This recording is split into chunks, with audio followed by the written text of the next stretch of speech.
Back to my channel. இந்த ஒரு நாள் வந்து 24 மணி நேரம் கடக்கிறது வந்து உங்களுக்கு ரொம்ப பயங்கரமா இருக்கும். எஸ்பெஷலி வந்து டிக்ளைன் அண்ட் அப்போர்ட் கொடுத்தவங்க, போன இதுல வந்து நமக்கு டிக்ளைன் ஆயிருச்சு, நமக்கு எதுவுமே காலேஜ் கிடைக்கலையே, இப்ப நம்ம டிக்ளைன் அண்ட் அப்போர்ட் கொடுத்துருக்கோம், நமக்கு ஒரு நல்ல காலேஜ் கிடைக்குமா? அதே மாதிரி ரொம்ப எதிர்பார்த்து இருக்கிறது வந்து நாட் அலாட்டட் ஸ்டூடெண்ட் தான். நான் டிக்ளைன் பண்ணவங்க நம்ம டிக்ளைன் அப்போர்ட் கொடுத்தாங்க, ஆனா நாட் அலாட்டட் இருந்தவங்க நம்ம இவ்வளவு மார்க் எடுத்து வந்து நம்ம சாய்ஸ் நம்ம சரியா பண்ணாதனால நமக்கு நாட் அலாட்டட் ஆயிருச்சு, எப்படியாவது நம்மளுக்கு ஒரு காலேஜ் கிடைச்சிராதான்னு ஏக்கத்துல இருக்கிறவங்க நிறைய பேர் இருக்கீங்க. அதே மாதிரி இவங்க ரவுண்ட் 2 ஸ்டூடெண்ட்ஸ் எடுக்கலன்னா இட்ஸ் எ கெயின் ஃபார் அஸ்ன்னு சொல்லி ரவுண்ட் 3ல வந்து சீட் அதிகமா வரும்னு எதிர்பார்த்துட்டு இருக்க ரவுண்ட் 3 ஸ்டூடெண்ட்ஸ் இந்த மாதிரி வந்து 3 கேட்டகரியிலேயே என்ன இருக்காங்க. அதே மாதிரி அக்செப்ட் பண்ண அப்போர்ட் கொடுத்துட்டு எனக்கு காலேஜஸ் வந்து சேஞ்சஸ் ஆகிருமா, டிஎஃப்சி சென்டர்ல கொடுத்துட்டு எனக்கு காலேஜ் சேஞ்சஸ் ஆயிருமான்னு எதிர்பார்த்துட்டு இருக்காங்க. சோ இந்த மாதிரி பலதரப்பட்ட மாணவர்களோட எண்ணங்களுக்கான தீர்வு வந்து ஆகஸ்ட் 7ஆம் தேதி காலையில 9 மணிக்கு வந்து உங்களுக்கு தெரிஞ்சிடும் எந்தெந்த காலேஜ்ல என்னென்ன சீட் அவைலபிள் இருக்குன்னு. வேகன்சி லிஸ்ட் அப்படி எண்ட் ஆஃப் தி ரவுண்ட் 2 சொல்லி விட்டுருவாங்க. அதே மாதிரி வந்து ஸ்டூடெண்ட் வந்து உங்களுடைய ரவுண்ட் 2 ஸ்டூடெண்ட் வந்து உங்களுடைய லாகின் குள்ள போனீங்கன்னா காலேஜ் மாறி இருந்துச்சுன்னா ப்ரொவிஷனல் அலாட்மெண்ட் வந்திருக்கும், அது நீங்க பாத்துக்கலாம். அக்செப்ட் பண்ண அப்போர்ட் கொடுத்தவங்க அந்த ப்ரொவிஷனல் ஆர்டர் டவுன்லோட் பண்ணி காலேஜ் சேஞ்சஸ் ஆயிருக்கான்னு பாருங்க. அதே மாதிரி வந்து நாட் அலாட்டட் ஸ்டூடெண்ட்ஸ்க்கும் வந்து ப்ரொவிஷனல் ஆர்டர் வந்துருந்துச்சுன்னா ரொம்ப சந்தோஷப்படுறவங்க அவங்கள தவிர யாரும் இல்ல. அதே மாதிரி வந்து ரவுண்ட் 3 ஸ்டூடெண்ட்ஸ் வந்து 3 நாள் சாய்ஸ் ஃபில்லிங் இருக்கு, நல்லா தெரிஞ்சுக்கோங்க. ஆகஸ்ட் 7, 8, 9 இந்த 3 நாள் சாய்ஸ் இருக்கு. ஏன்னா லாஸ்ட் சான்ஸ், ஏன்னா நீங்க தான் வந்து 3ஆவது ரவுண்ட்ல இருக்கீங்க. சோ ரொம்ப அவசரப்படணும் அவசியமே கிடையாது. இந்த நிறைய பேர் வந்து என்ன சொல்லுவாங்கன்னா, நீங்க ஓபன் பண்ண உடனே உங்களுக்கு காலேஜ் வச்சா முதல்ல உங்களுக்கு எடுத்து கொடுத்துருவாங்கன்னு அப்படின்னு நினைப்பாங்க. அப்படி கிடையவே கிடையாது. வந்து நீங்க ரொம்ப வந்து யோசிச்சு அந்த பிடிஎஃப் பார்த்து எந்தெந்த காலேஜ்ல எந்தெந்த சீட் இருக்கு முதல்ல வந்து லிஸ்ட் அவுட் எடுங்க. ஏன்னா நல்லா தெரிஞ்சுக்கோங்க, இதோட வந்து உங்களுக்கு வேற சான்ஸ் கிடையாது. நீங்க ஒன்னே ஒண்ணு காலேஜ் அக்செப்ட் இல்ல அக்செப்ட் பண்ண அப்போர்ட் கொடுக்கலாம். மூவ் டு நெக்ஸ்ட் ரவுண்ட்லாம் உங்களுக்கு ஆப்ஷன் இருக்கவே இருக்காது. Decline to move to next ரவுண்ட்லாம் ஆப்ஷன்லாம் இருக்காது. இந்த குள்ள வந்து நீங்க எடுத்தாகணும். First round and second round student பண்ண ஒரே தப்பு என்னன்னா சாய்ஸஸ் அதிகமா வைக்காதது. அதே மாதிரி வந்து அவங்க நல்ல காலேஜ் தான் அவங்களுக்கு கிடைச்சது, ஆனா அவங்க நினைச்ச காலேஜ் வரல. ரெண்டுக்கு வித்தியாசம் இருக்கு. அவங்களுக்கு வந்தது நல்ல காலேஜ். ஏன்னா 17 ஃபர்ஸ்ட் ரவுண்ட்ல வந்து 179 வரை இருந்தாங்க, அவங்களுக்கு நல்ல காலேஜ் தான் வந்திருக்கும், எல்லாத்துக்கும் நல்ல காலேஜ் தான் வந்துச்சு, ஆனா அவங்க நினைச்ச காலேஜ் வரல.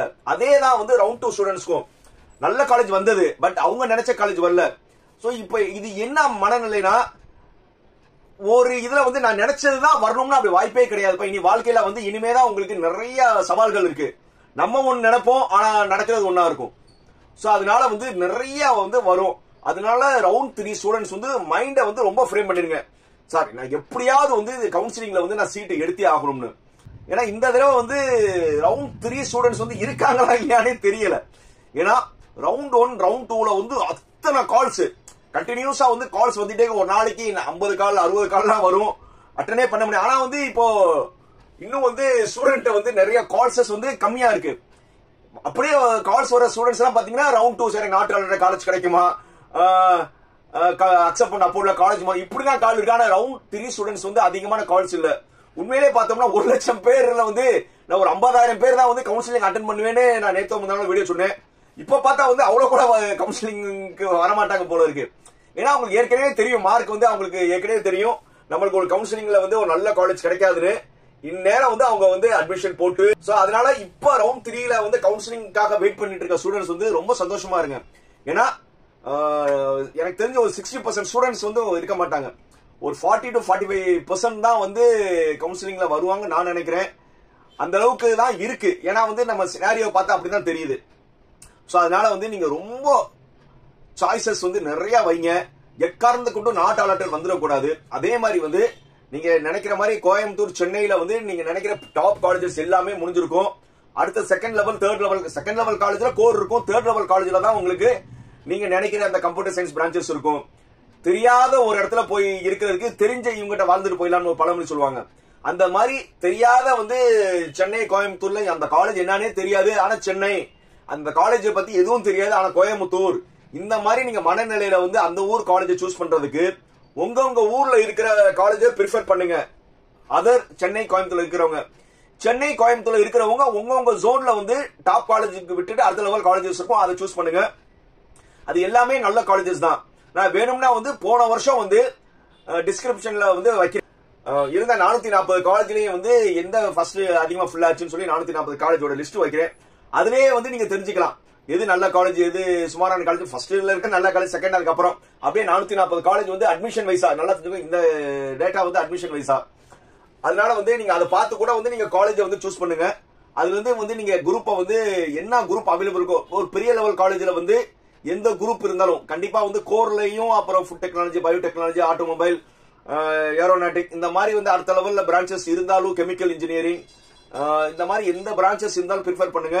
அதே மாதிரி வந்து கோர், மெக்கானிக்கல், சிவில் நல்ல பெரிய காலேஜ் இருந்தா கண்டிப்பா வந்து அது நீங்க சாய்ஸ்ல வந்து கண்டிப்பா எடுங்க. நல்லா தெரிஞ்சுக்கோங்க, இப்ப எல்லாருமே கம்ப்யூட்டர் ஓரியன்டட் போறதுனால 2028 வந்து ஒரு பெரிய ஜங்க் இருக்கும். ஏன்னா எல்லாருமே கம்ப்யூட்டர் படிச்சுட்டு வந்தா வந்து உங்களுக்கு அங்கே வேலை கிடைக்கிறது கொஞ்சம் கஷ்டமா இருக்கும். ஆனா 2028 வந்து ரூல் பண்ண போறது E vehicle and renewable energy. So அப்போ வந்து ஆட்டோமொபைல் செக்டாரும் பயங்கரமா பூம் ஆகும். அது இப்போ வந்து நீங்க என்ன செய்யலாம்னா மெக்கானிக்கல், எலக்ட்ரிக்கல் இந்த 2 பிரான்ச்சை வந்து நீங்க ரொம்ப ப்ரிஃபர் பண்ணா நல்லா இருக்கும். அதே மாதிரி வந்து சிவில், இப்போதைக்கு வந்து உங்களுக்கு சிவில்ல வந்து ஆப்பர்ச்சுனிட்டி இல்லாத மாதிரி தெரியும். ஆனா எவர் கிரீன், சிவில் படிச்சா எப்பவுமே உங்களுக்கு வேலை கிடைக்கும். போக வந்து இப்ப வந்து நிறைய பேர் வந்து சிவில் ப்ரிஃபர் பண்ணாம இருக்கனால பெரிய பெரிய காலேஜ்ல வந்து சிவில் வந்து அவைலபிள் இருக்கும். அப்படி சிவில் அவைலபிள் இருந்தா அந்த சிவிலையும் பெரிய காலேஜ்ல ப்ரிஃபர் பண்ணுங்க. நான் ஏற்கனவே 2-3 வீடியோல சொல்லியிருக்கேன். என்னுடைய சொந்த அண்ணே மக சிவில் படிச்சுட்டு டிசிஎஸ்ல ஒர்க் பண்றாங்க. சார் அந்த சிவில் படிச்சுட்டு ஐடில போலாமானா, நான் எங்க ஃபேமிலியே ஒரு எக்ஸாம்பிள், புரியுதா? எனக்கு ஒரு அண்ணே ஒரு தங்கச்சி, தங்கச்சி பொண்ணும் அண்ணே பொண்ணும் ஒரே பேட்ச். தங்கச்சி பொண்ணு வந்து சிஎஸ்சி படிச்சாங்க, அண்ணே பொண்ணு வந்து சிவில் படிச்சாங்க. 2 பேருமே வந்து இப்ப எங்க ஒர்க் பண்றாங்கன்னா டிசிஎஸ்ல ஒர்க் பண்றாங்க. 2 ஒரே பேட்ச். சோ அதனால வந்து கம்ப்யூட்டர் படிச்சாதான் ஐடி கம்பெனிக்கு போகணுமா, இல்ல சிவில் படிச்சா போக முடியாதா கிடையாது. நானே எங்க ஃபேமிலியே ஒரு எக்ஸாம்பிள். அதனால வந்து இது ஏன்னா அவங்க 2 பேரும் படிச்சது பெரிய காலேஜஸ். அண்ணே பொண்ணு படிச்சது தியாகராஜ இன்ஜினியரிங் காலேஜ், தங்கச்சி பொண்ணு படிச்சது அழகப்பா செட்டியார். சோ 2 ரெப்யூட்டட் இன்ஸ்டிடியூஷன்ல படிச்சாங்க. அதே மாதிரி வந்து டாப் லெவல் காலேஜஸ்ல வந்து நீங்க எந்த பிரான்ச் படிச்சாலும் அந்த காலேஜோட பிளேஸ்மெண்ட் டீம் வந்து உங்களுக்கு நல்ல பிளேஸ்மெண்ட் அரேஞ்ச் பண்ணி கொடுத்துருவாங்க. சோ அதனால வந்து நீங்க வந்து ஒரு காலேஜை நீங்க ப்ரிஃபர் பண்ணீங்கன்னா பிரான்ச்சை வந்து காம்ப்ரமைஸ் பண்றது தப்பே இல்ல. இதுதான் வந்து ரவுண்ட் 1 ரவுண்ட் 2 ஸ்டூடெண்ட் பண்ணல. ஏன்னா இப்ப நீங்க வந்து அவங்க பண்ணாத மிஸ்டேக் வந்து ஒரு பெரிய காலேஜ்ல வந்து ஒரு மெக்கானிக்கல், சிவில், கெமிக்கல் இந்த மாதிரிலாம் சீட் அவைலபிள், ஆட்டோமொபைல் இன்ஜினியரிங் இந்த மாதிரி அவைலபிள் இருந்துச்சுன்னா டக்குன்னு வந்து எடுத்துருங்க. இது வந்து 142 இருந்து 130 வரை இருக்கிறவங்களுக்கு சாய்ஸ் லிஸ்ட் பார்த்தோன்னே வந்து ஓரளவு வந்து உங்களுக்கு என்னென்ன காலேஜ் கிடைக்கும் பண்ணிடலாம். ஆனா 130க்கு கீழே இருக்கிறவங்களுக்கு கொஞ்சம் வந்து நீங்க என்ன செய்யணும்னா அடுத்த பிரான்ச்சஸ் பெரிய லெவல் காலேஜஸ்ல வந்து அடுத்த செகண்டரி பிரான்ச்சஸும் ப்ரிஃபர் பண்ணுங்க. மெயினா வந்து சாய்ஸஸ் அதிகமா வைங்க, புரியுதா? நீங்க எவ்வளவு கூட இல்ல சார் நான் வந்து பெரிய லெவல் காலேஜ்ல வந்து இல்லாம நான் அடுத்த லெவல் காலேஜ்ல வந்து நான் கம்ப்யூட்டர் சயின்ஸ், ஈசி, ட்ரிபிள் போடணும்னாலும் நீங்க ப்ரிஃபர் பண்ணுங்க. அந்த காலேஜை வந்து நீங்க ஸ்டாண்டர்ட் பாத்துக்கோங்க. பாத்துக்கிட்டு வந்து ஒரு நல்ல காலேஜ்ல வந்து நீங்க அந்த பிரான்ச் எடுங்க, தப்பே கிடையாது. ஆனா சாய்ஸஸ் வந்து அதிகமா வரும். மார்க் குறைய குறைய குறைய வந்து நீங்க வந்து உங்களுடைய சாய்ஸஸ் வந்து கூட்டிக்கிட்டே போகணும். ஏன்னா நாட் அலாட்டட்னு ஒரு ஆப்ஷன் வந்துடக்கூடாது. பட் இந்த தடவை பாத்தீங்கன்னா நிறைய பேர் வந்து இந்த மாதிரி கிளம்பிட்டாங்க. புட்ரிச்சல் மாதிரி நிறைய பேர் வந்து நாங்க கவுன்சிலிங் டிபார்ட்மெண்ட் வந்து பேசுறோம், எஜுகேஷன் டிபார்ட்மெண்ட் வந்து பேசுறோம், போக வந்து கவர்மெண்ட் செக்டார்ல இருந்து பேசுறோம், அந்த மாதிரி வந்து நிறைய சொல்லி வந்து மாணவர்களை வந்து ஏமாத்த முயற்சி பண்றாங்க. இது வந்து அந்த மாணவர்களுக்கு தெரியல. அவங்களுக்கு என்ன சொல்றாங்கன்னா சார் நாங்க எல்லாமே ஃப்ரீயா தரோம்னு. அந்த ஏழையில இருக்கிறவங்களுக்கு அவங்களுக்கு என்னன்னா ஒருத்தவங்க ஃப்ரீயா படிக்க வச்சா போதும்னு நினைக்கிறாங்க. அந்த மாதிரி காலேஜ்ல வந்து இவங்க மூலியமா போகணும் அவசியம் கிடையாது. எஸ்சி எஸ்டியா இருந்தீங்க எந்த காலேஜ்லயும் வந்து அடுத்த லெவல் காலேஜ்ல எல்லாம் வந்து உங்களுக்கு 60,000 ஸ்காலர்ஷிப் வரும், அவங்களே ஃப்ரீயா கொடுத்துருவாங்க. அதே மாதிரி வந்து ஃபர்ஸ்ட் கிராஜுவேட் வாங்கிட்டு செகண்டரி பிரான்ச் ஃபர்ஸ்ட் கிராஜுவேட் ஃபீஸே வந்து செகண்டரி பிரான்ச் பண்ற காலேஜஸ் எல்லாம் இருக்கு. அது நீங்க தான் போகணும். 201 மூலியமா நீங்க போகணும். ஏன்னா 201 மூலியமா போனீங்கன்னா அவங்க வந்து ஒரு செட் ஆஃப் காலேஜஸ் தான் வச்சிருக்காங்க. அதே மாதிரி வந்து ஒரு சில பெரிய இன்ஸ்டிடியூஷன்ஸ்லாம், நான் ஒர்க் பண்ண இன்ஸ்டிடியூஷன்ஸ்லாம் வந்து இந்த மாதிரி உண்மையிலே அந்த மேனேஜ்மெண்ட் என்ன செய்வாங்கன்னா கஷ்டப்படுறவங்களுக்கு வந்து அவங்க பார்த்தனே கண்டுபிடிச்சிருவாங்க. ஏன்னா ஒரு மேனேஜ்மெண்ட்ல இருக்காங்க, ஒரு ஹையர் தாட்ல இருக்கும்போது யார் உண்மையை சொல்ல, யார் போய் சொல்ல, யார் உண்மையிலே பாவர்ட்டியில இருக்காங்க பார்த்துட்டு நிறைய காலேஜஸ் வந்து ஃபீஸ் வேவர் பண்ற காலேஜஸ் எல்லாம் இருக்கு, நல்ல காலேஜஸ்லயே. அந்த மாதிரி காலேஜஸ் நீங்க அப்ரோச் பண்ணுங்க, உங்க ஏழாமையை சொல்லுங்க, நீங்க கண்டிப்பா இருக்கும். அதே மாதிரி கவுன்சிலிங் மூலியமா வந்தா நீங்க பேங்க் லோன் வாங்கிக்கலாம். நீங்க கவுன்சிலிங் மூலமா எடுத்துட்டீங்கன்னா பேங்க் லோன் வாங்குறது வந்து ஒரு பெரிய கஷ்டம் இருக்காது. பேரண்ட்ஸோட சிபில் ஸ்கோர் பார்ப்பாங்க, மற்றபடி வந்து ஒரு பெரிய லெவல் இருக்காது. உங்களுக்கு வந்து கொஞ்சம் அலைய விட்டு லோன் கொடுத்துருவாங்க. ஸோ அதனால வந்து ஒரு தவறான காலேஜில் போறதுக்கு வந்து ஒரு நல்ல காலேஜில் லோன் எடுங்க. லோன் எடுத்து நீங்க 4 வருஷம் அப்புறம் 2 வருஷம் கழிச்சா நீங்க பே பண்ண போறீங்க. ஸோ அதனால ஒரு பெரிய விஷயம் கிடையாது. நல்ல காலேஜில் சேருங்க. அப்படி இல்லையா எக்கனாமிக்கல் லெவல்ல பாத்தீங்கன்னா லோன் வாங்கியாவது வந்து நீங்க வந்து ஒரு நல்ல காலேஜ் சூஸ் பண்ணுங்க.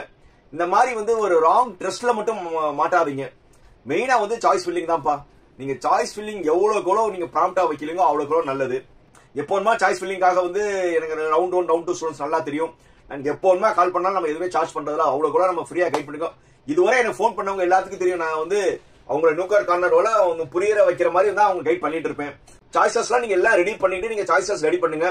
அதுல வந்து இந்த காலேஜ்ல முன்னாடி வைக்கலாமா பின்னாடி வைக்காம டவுட்ஸ் மட்டும் என்கிட்ட கேட்டுக்கோங்க. ஏன்னா காலேஜ் வந்து நீங்க தான் டிசைட் பண்ணணும். புரியுதா? காலேஜை நீங்க டிசைட் பண்ணுங்க. நல்ல வாழ்க்கை உங்களுக்கு அமையும். இன்னும் உங்களுக்கு டவுட்ஸ் நிறைய இருந்துச்சுன்னா நான் அடுத்தடுத்த வீடியோல கிளியர் பண்றேன். பாய்.